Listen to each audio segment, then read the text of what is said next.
So you want to get 50, you're over the age of 55, and you're wondering, like, where do I start? You just have no idea. Well, you know what? When it comes to starting, there are only two ways to do it. There's the wrong way and the right way. And when you go about it the wrong way, what ends up happening is you go too hard, too fast. And so you can get injured or something can stop you from continuing. And when you do it the right way, it means that you follow some type of proven plan or you're working with someone who can help you. So today we're going to talk about what every woman over the age of 55 needs to know when it comes to starting an exercise program. And the great thing is that we're all over the age of 50 and 60 here. And so we understand what the impact is that aging can have on our body and how life actually changes as we're aging as well too. So we're very experienced at this particular topic. And so I'm Peta, and we've got Sal here. I'm pointing the wrong way. There she is. And we've got Sue here. Hey, girls, how you doing? Good, thank you. How are you? Yeah, Good, thanks. good. Yeah. So we hear this quite a lot. You know, I want to get fitter. I want to get stronger. I want to be healthier, but I just don't have the motivation, and I simply just do not know where to start. And so what I have come up with is I'm going to say there are three unusual ways to get started. And so the first thing, and I'm just going to give you a quick overview of them, and then I'm going to throw to the girls, and then we're going to come back to it. So the first thing is appreciation. The second thing is fast forward thinking. And the third thing is fire in the belly reason.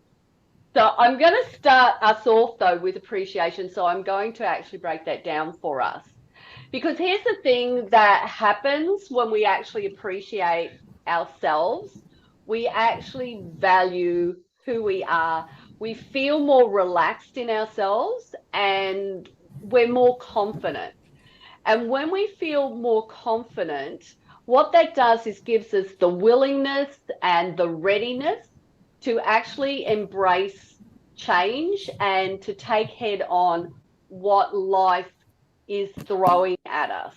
So I think confidence and this opportunity to embrace who we are and where we're at is the starting point.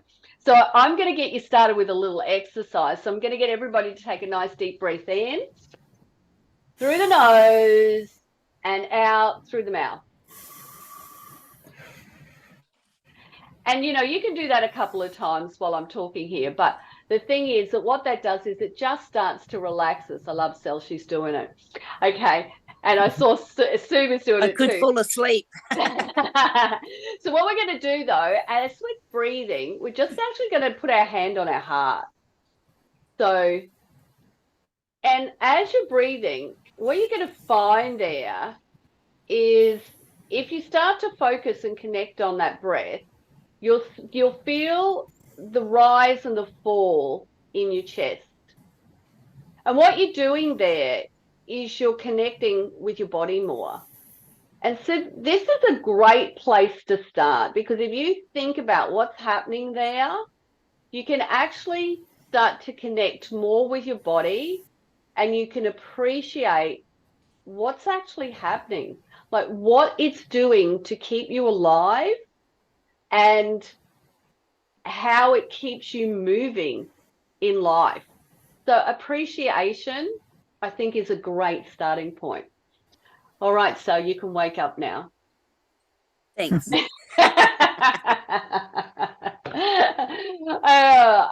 Sue, over to you. Let's go over to you first. How did you get started, or what do you want to share? Well, you sort of talked about getting started or getting started when you haven't exercised for a while. and I just want to bring up a couple of practical things. First of all, it's never too late. You'll get people in their 50s, 55, 60s, 70s. Oh, it's too late now. I haven't done it for a while. My body won't be able to take it.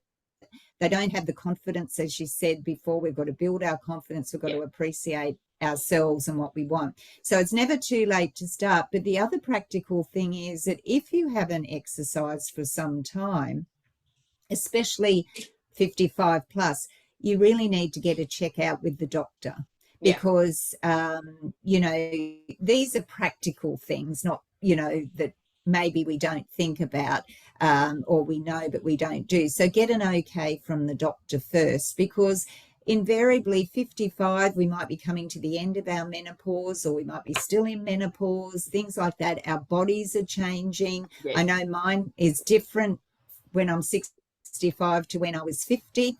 And so I think we need to do that.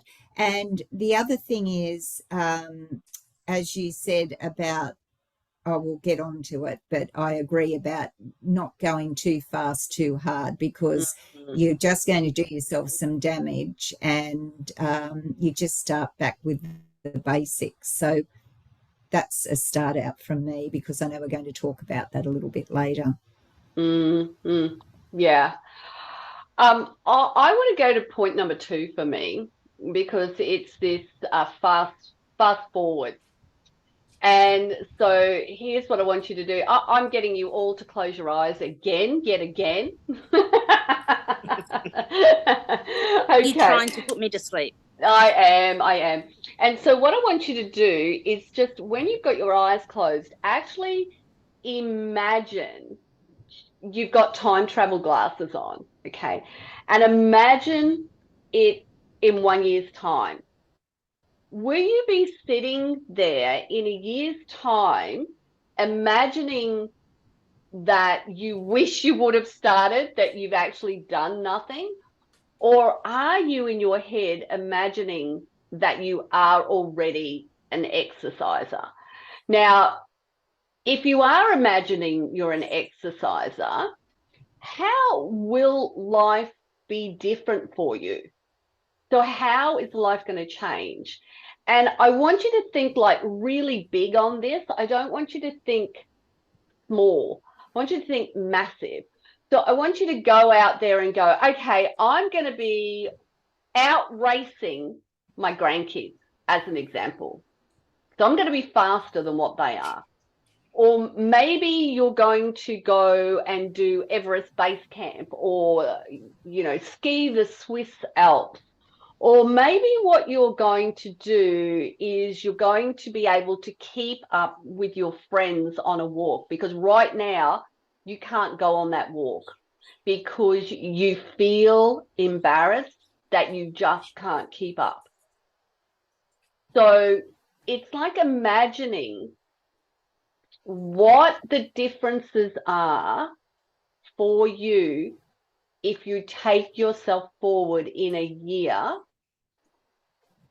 and what life can be like for you. I want you to feel the feelings. I want you to feel the excitement of whatever it is that you're thinking big about. And here's the critical part. I want you to use the confidence that I mentioned in step 1 to believe that you can. I can see you girls, Sal and Sue, are really engrossed in this imagination thing. You've got your time travel glasses on. Sal, tell me what you imagined. Do you know what I imagined? I imagined that I would be more active than I am now. But the first thought that came into my head was, how many times have I sat here and done this? Yes. How many times? Now, not necessarily the way you've just said it, but how many times have I sat on the couch and thought, this is the year that I'm going to do it? Because there's that wonderful quote that says, how many Mondays have come and gone that you said you're going to start? You know, but yeah, I was imagining where I'm going to be in a year, and that's motivation. Yeah, wonderful. Sue, what about you? What were you imagining?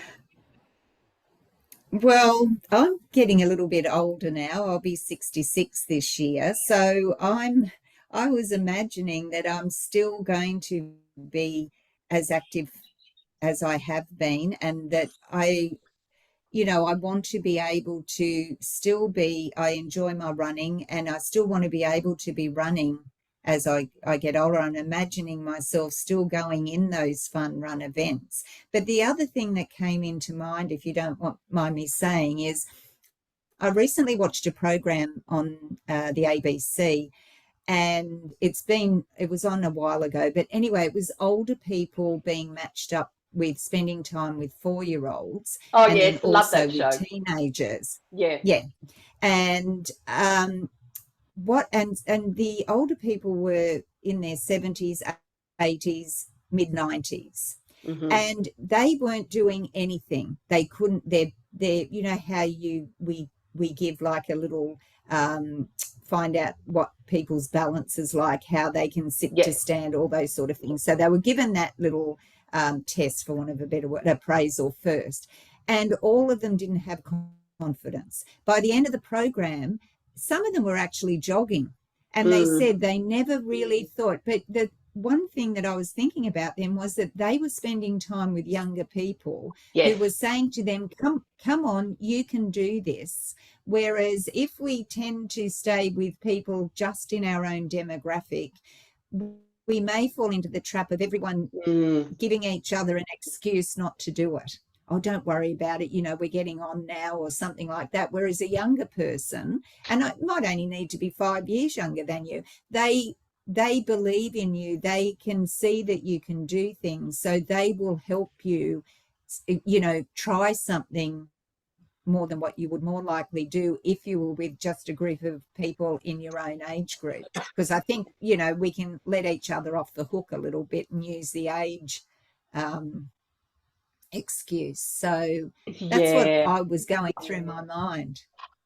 It's interesting. If you think about young people, they don't have the fear. Now, I know that, Sal, you've touched on this before. So they're not scared, and that's why they go ahead and they just do things. So when they're approaching you and, encouraging you, it's coming from a place that, let's just do it. Let's not think about it. They're being responsive and reactive. And what happens is we can get in our heads just a little bit too much. And that's when that fear can start to creep in, and it stops us from taking that step. Now, absolutely. I had a lady the other day who has never been on a treadmill in her life. She's just joined the local gym, and she's never been on a treadmill in all of her life. But that fear was there to ask somebody to show her how to use the treadmill. Scared to because ask. She was embarrassed. And I said, don't be embarrassed, because we've all started somewhere. We've all known not how to use the treadmill, so I think fear does come into it a lot. Yeah, exactly. It does. Now, so what do you want to share with everyone? Mine was fear, like we've been touching on that. I think fear is a big thing, stopping people from getting started. As I said, this lady, at the gym, who had this fear of, she hadn't even been upstairs where the treadmills are or anything. She's the only place she'd been was in the pool. She was a bigger lady. She has had surgery, and look, she is doing amazing. And I have been in the pool quite a bit while she's been in there, and I've just been watching all these non-measurables for her. So, when she was getting out of the pool, she needed help to get out of the pool.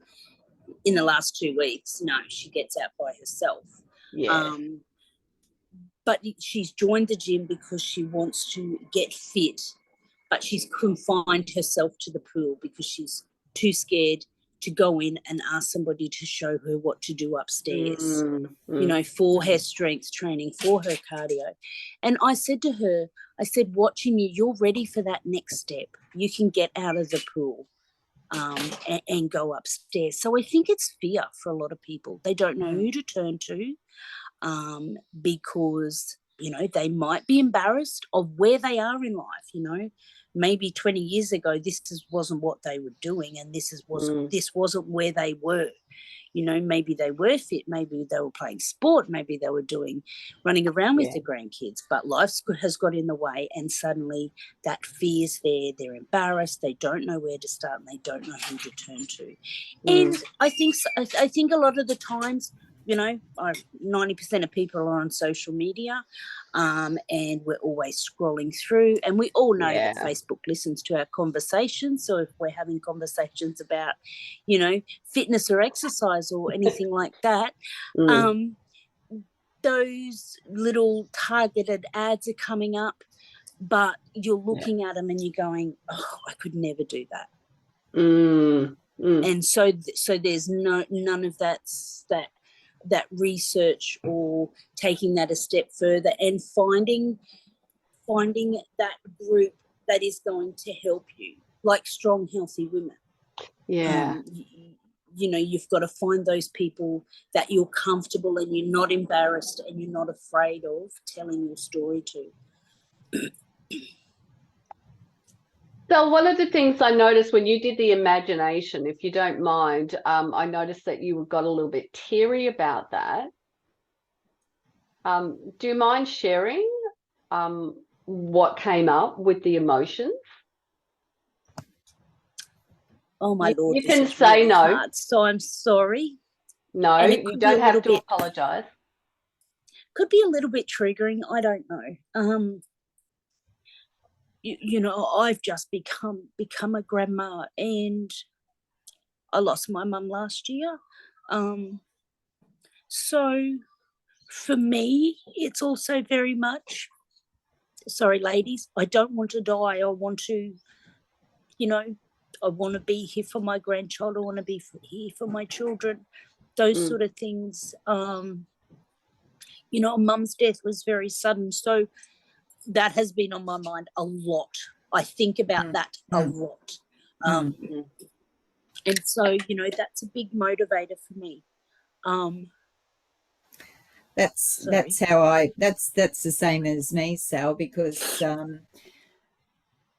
as I said, I'm 65, I'll be 66 this year, which is still not old. Young, but my husband's 74. I think he might be 75 this year. And you start to have people around you that are passing away, or I just had a cousin pass away over the weekend. And it really it can play on your mind about the fact that, you've got more sunsets behind you than what you have ahead. And you do have, it's easy to get into that mental, depressive state or you feel time's running out, and then that can play with your mental health and everything. But I think that's the perfect time to sort of stop and go, well, okay, I can probably do whatever I can to prevent that or to extend my life as best I can. And that's by, looking after yourself in your body and your mind and just keeping up that regular exercise and doing something, because also, as we know, the more we move, it's better for our mental health as well. And we feel better after moving. But I just wanted to pick up on the point of, if you don't mind, just 2 quick points, Peta. Firstly, I think sometimes, like at the moment, there's a few things going in my life that are very challenging, and it's so easy for me to let the exercise and everything go, because you tend to withdraw within yourself, because you think, I just can't cope with anything at the moment. I'm going to withdraw inside. And it is a struggle then to start again. So I think that the point that Sal brought up about, say, strong, healthy women, for example, we are here to help encourage people, to help women, be healthy and fit. And I think we're pretty nice women, really. We're very, I think we are too. A little bit of a pat on the back here, but we're very approachable. And as you said before, Peta, we've all been there, and we're all in this age group that, from our 50s up to mid 60s. So we know, we understand. And I think that, having someone, to me, if you haven't done it for a while, or you're having issues and you just mentally don't feel you can do it, that's where someone that can lead you, help you. You don't have to think, well, what am I going to do for a workout? Come to one of our sessions. The workout's already there for you. And, and you don't have to stand in the middle of the gym and be seen by everybody. You're doing it in your own home. So I think that, starting out again can be very daunting, and it's easy to give up, and it's easy if you've got mental issues, or if you've got lots of, things that are playing on your mind, it's easy to give up. That's when you need to ask for help. And that's when, you get back into it with people who are going to understand you and not be judgmental and help you get started. And I think, can I just add to that? Sorry, I know, Peta, you've talked about it before when you started going through early menopause and you joined the gym, and it was, a 20-year-old that's showing you, talking to you about your menopause, and you're like, what would a 20-year-old know?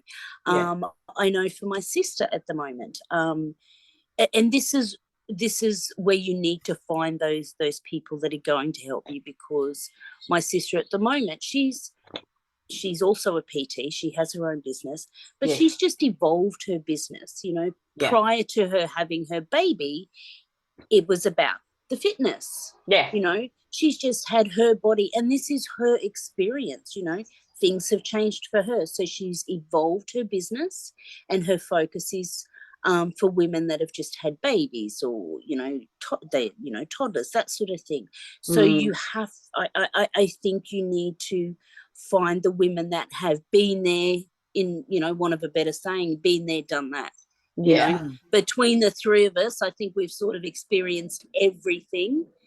Personally, we've experienced it all. So when you find that group, grab onto that group. The first thing that I want to say, Sal, is thanks for sharing that vulnerability with us.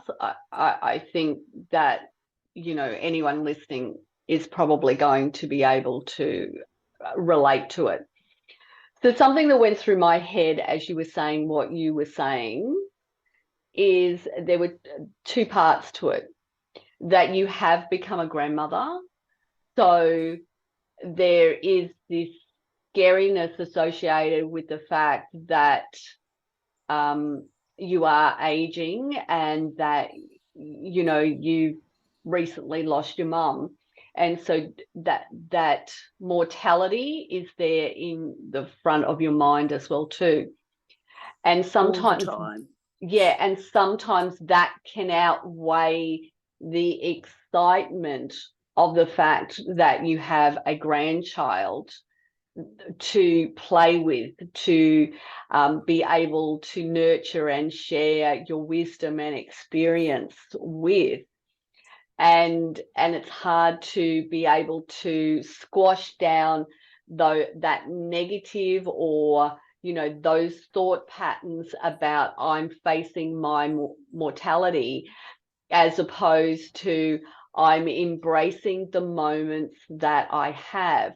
Now, I recently was reading an article, and that it was saying that all of us around that age of 45 do start to think about, as you said, Sue, there are more sunsets behind us than in front of us.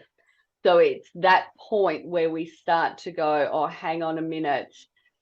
I'm at that later stage of life rather than that 10-foot tall and bulletproof stage of life.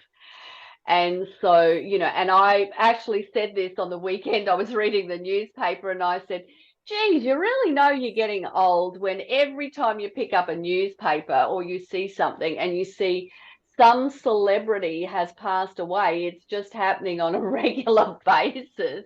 And you go, oh my goodness, you know, like, and so it is that gentle reminder or in your face reminder that we are going through this aging process. You know, we're all going to leave this earthly body at some point. So what we want to do is embrace it, and do everything that we can to prolong the life that we have and still have joy in the life that we have as well too. We don't want to be those old people who are sitting in nursing homes unable to do anything. I want to come to my third point, which was the fire in the belly reason.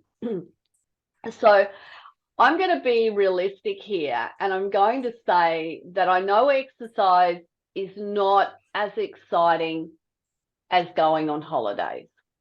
Okay. So when you're planning a holiday, it's like, oh, where am I going to go? You know, what's the time that I'm going to spend here? What activities am I going to do? You know, all that beautiful, it's a fire in the belly that you get about planning it. But when it comes to exercise, we just can't seem to find that excitement that we need for exercise. And what we do with it is we get just really airy-fairy. You know, I want to get in shape, or I want to get fitter, or I want to lose weight. Whereas what we want to do is really ask ourselves these two questions. Why do I need this? Need. Now you'll notice I didn't say want, I said need, because it is a basic need for us. We need our bodies to support us. We need to keep moving. And then why is it important to us? So why do I need it, and why is it important to me? When you can answer those questions instead of being so fluffy about it, and start to imagine, use step 2, that imagination of what is different for you, then what will happen is you will start to feel that little level of excitement, that fire in the belly, and that's what we want to do is really capture that level of excitement that we can have when it comes to exercising. I think I agree, Peter. I think sometimes when we say, yeah, I'm going to start, but you don't know what you want to start at, you know, and, you know, probably 8 times out of 10, 9 times out of 10, everyone opts for walking. Oh, they do. You know, and there's so many different things out there you can do. Boxing, you can go to the gym to do your strength training. You know, there's Zumba, there's step classes, there's strong, healthy women with fit flex. But yeah, there's so much out there that you can do. And I think there's also things in. Yeah, I think it comes down to the adaptation, you know, so like, where am I now? What can I do and what can't I do? Because that's going to lead you to what you need. Okay, so again, it comes down to what you need. Do you need power? Do you need strength? Do you need, you know, flexibility? Do you need, you know, the list goes on. So, and what we can tend to do is we'll get caught up in that one thing. And I hear this all the time, and I get frustrated with it, you know, because they say that the best exercise you can do is the exercise that you're going to do. Well, I'm just going to put it out there. I don't think that's right, because the best exercise you can do is the exercise that helps you improve. The best exercise that you can do is the thing that helps you not just now, but in the future. So if you stick with doing the same thing day in, day out, you're not going to improve. And at some point that catches up with you. So yes, it's great to have that fun thing that you love doing, but you've also got to do the other things to help support that. You know, basketballers don't just do basketball, or footballers don't just do football. They do all of the other things that they know they're going to need in order to have, you know, that endurance, that power, that strength that they need in order to do that sport. Mm. And the other thing is, Peter, you were saying about planning a holiday, how we get that fire in our belly. But if your body's going to let you down, you're not going to enjoy your holiday, are you? It's going to be a waste of money. Like you'll go somewhere, especially like now people are going back to Europe or places like that that are much more, you know, they've got the cobbled streets, they've got things like that. You've got to carry your bags, you've got to do things like that. If you're planning a holiday, why not say, well, that is a good enough reason for me to start my exercise program, to be able to go and have a great time on my holiday, and not be one of the people that say, oh, I'm sorry, I can't go on that tour because, you know, it's moderate, it's not easy, or, you know, and you miss out on enjoying your holiday, and you come home and or you start thinking and going, oh, I just want to go home. And that's a shame. So maybe it's something that you put on your holiday list for planning. You know, people will plan what outfits they're going to take, what they're going to see, what they're going to do. But think about that when you say, well, I would like to go and see that. Are you physically able to do it? Or are you going to say, all right, well, I want to do that, so I'm going to start today and start getting my body ready to be able to do that? You know, Sue, that reminded me of an experience. I was with a women's group. I was out hiking, and I was in Italy. So this is pre-COVID. And so I had my backpack on my back. We were going to the train station. So I had my backpack on my back with all my hiking gear, but I also had, you know, that little suitcase as well too. When we got to the bottom of the train station, you know, I walked up the stairs, not holding the rails. I walked up the stairs with the suitcase, got up there, and then I looked down and I saw some of the women I was with, they couldn't lift their suitcases up the stairs, you know, so I went back down and I said, here, let me help you. But yes, it's like, I'm going to do this, but what am I going to need exercise, fitness, strength wise in order to be able to do it? So just something little as that, like getting up those stairs, carrying a suitcase, can you do it? That's right. And when you travel, like you can avoid stairs here, you can at home, you can work out what you want to do. You don't have to push yourself, but you know, you can work out ways around it. You can catch the lift, you can do it. But if you're going to certain places, they may not have those facilities. You've got to rely on your body to, you know, to be doing things, and even just standing up and lining up to go somewhere, or even people that go on cruises, which I love cruising, and that can be a very easy holiday. But by the same token, if you're going on the tours and things like that, you've got to stand in line and wait, and and you know, if you can't even do that because your body isn't strong enough, you are just not going to enjoy yourself. So tie it in with that holiday planning. I think that when you mentioned the holiday, Peter, that was a great idea, because you know, that's a reason. If you want nothing else, oh, I'm going on holidays, I want to be able to see and do everything I can. Sal, you were going to jump in there. I was going to jump in because the three of us have a friend who recently, in last year, I think it was, she was going to do a hike in Victoria, but had to pull out because she realised that she wasn't able to do it. Yeah. Yeah. So, you know, and that was something that she had planned for, I think, for about 10 months, if not longer. But she had to pull out because she knew she wasn't able to do it. And this was something she wanted to do. Yeah, that's a bit, it is a bit sad as well too.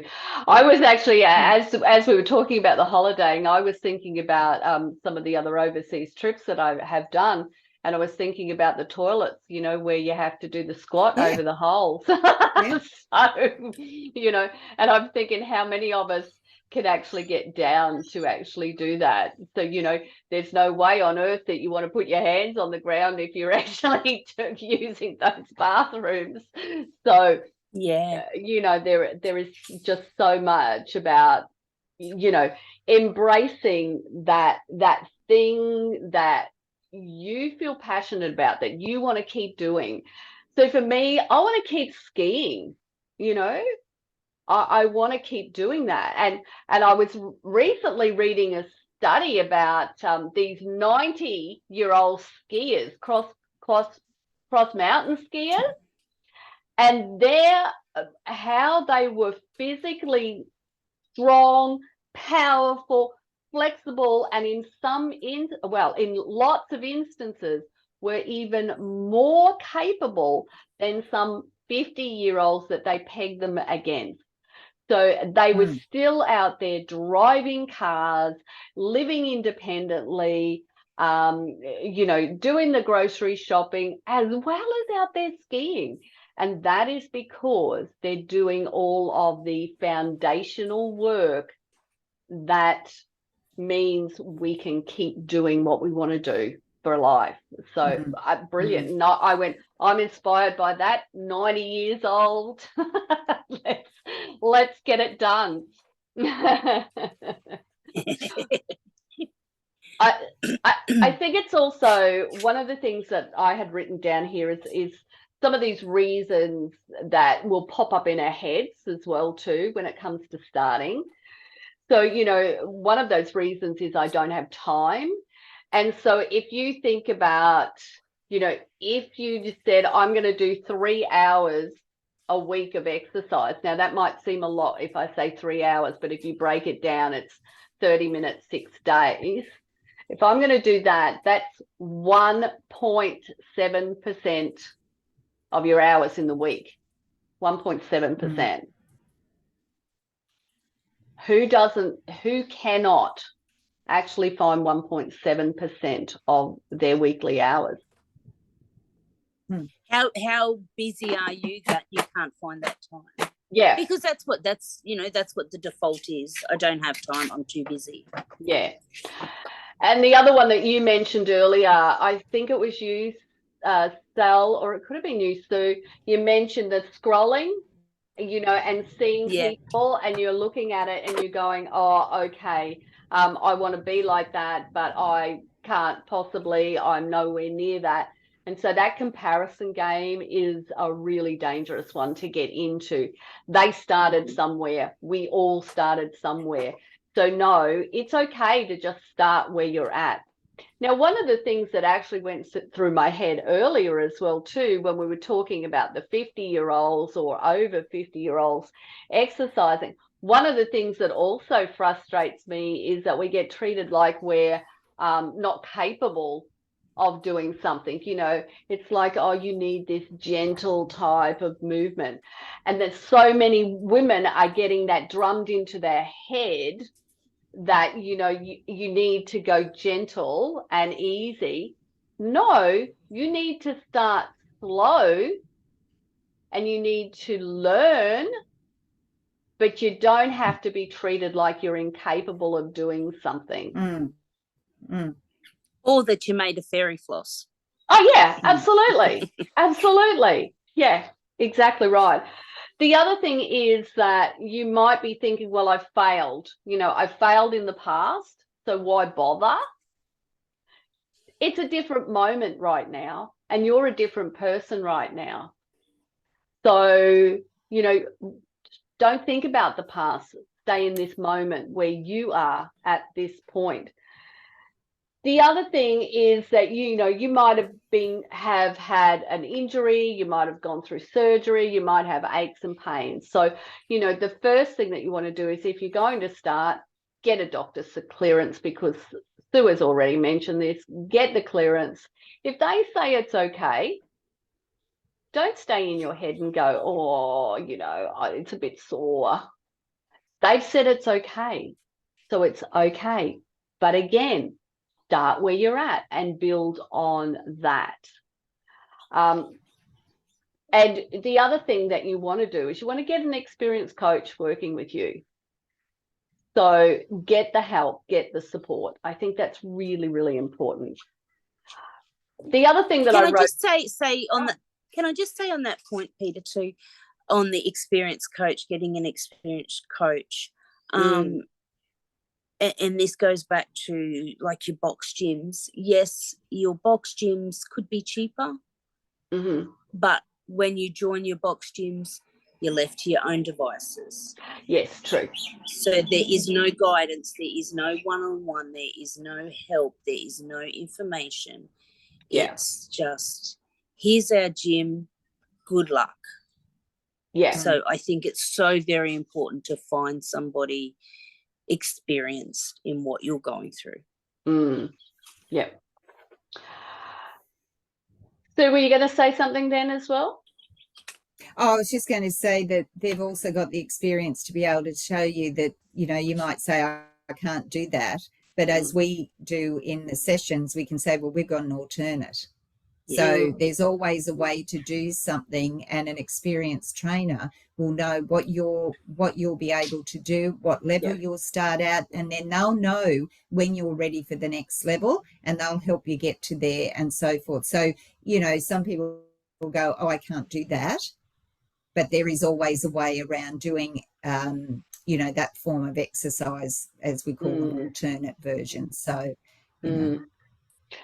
I mean, if you were to put reasons why people start exercising into two buckets, those two buckets would be appearance, or it would be health. Okay, so they're the two buckets. So, and I think that's also a good piece of advice. So think about what it is for you. Is it about your health, or is it about appearance? You know, do you want to build a little bit more muscle, or do you want to lose a little bit of body fat? You know, those types of things. Then it's important to understand what type of programs are going to be right to give you that result that you want as well. So sometimes what can happen is that we want to do a certain thing, but we go off and do, you know, the wrong type of exercise session for that thing as well too. I do want to mention energy, because I think it's one of those things that we can tell ourselves a lot of time as well too. You know, like, I don't have the energy to do it. That's just a catch-22, because when you do start exercising, it does give you more energy. So it really is a matter of starting. And the other thing that can stop you, that can get in your head as well too, is I'm sore. I'm going to be sore, so therefore I don't want to do it.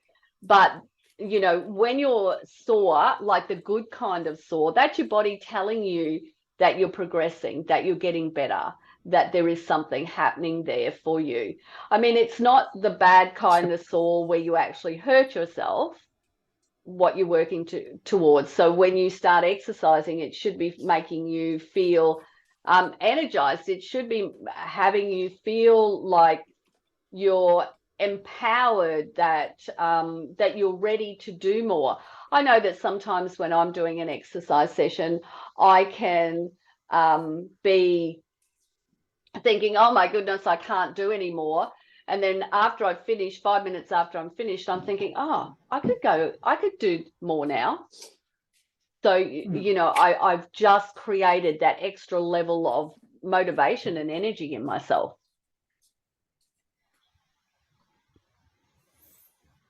Girls, anything else to add to the list that could get in your head that'll stop you?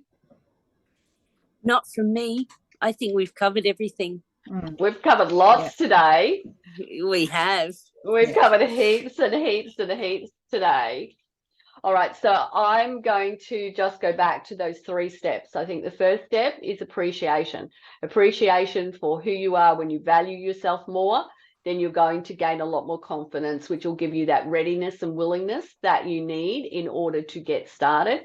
Number 2 was fast forward, put on those glasses, you know, and see what life is going to be like. Use your imagination, capture those feelings, and then that confidence from step 1 to believe in yourself.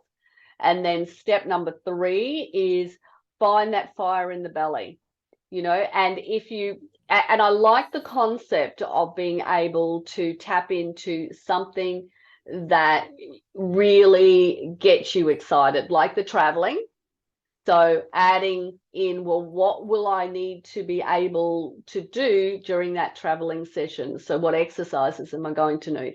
Or if I've got grandkids, and it usually fits into those 2 baskets, really, ladies. You know, when we've got to this age, you know, we want to be fit and strong and flexible to play with grandkids, or that we want to go traveling. It's usually one or the other.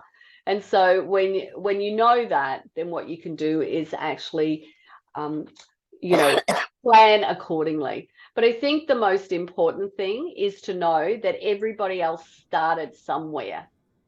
So, you know, just start where you're at and get the helping hand that you deserve. It doesn't, as I keep saying, it doesn't have to be us. It could be anybody, because, you know, you are going to find the people, the person that is right for you. And that's what's important. You want someone to understand you. Absolutely. Yeah. Thanks for joining me today, girls. You're very welcome. Thank you. Thank you for having us. And thanks for joining us, ladies. I hope you've got something out of today. And if you want to, please feel free to reach out. Just direct message Sal, Sue, or myself if you would like to find out more about getting started with us. I will also put a link up for, we have a quick start beginner's guide. And so we're happy to give that to you. All you need to do is just reach out and you'll be able to grab that guide as well too. So it has some of these basics that we're talking about today, and it always does come down to the foundations. Let's get ourselves started and build on that. Thanks, ladies. See you all soon. Thanks, Bye for now, Peta. everyone. Bye, everyone. Bye. Bye. Bye.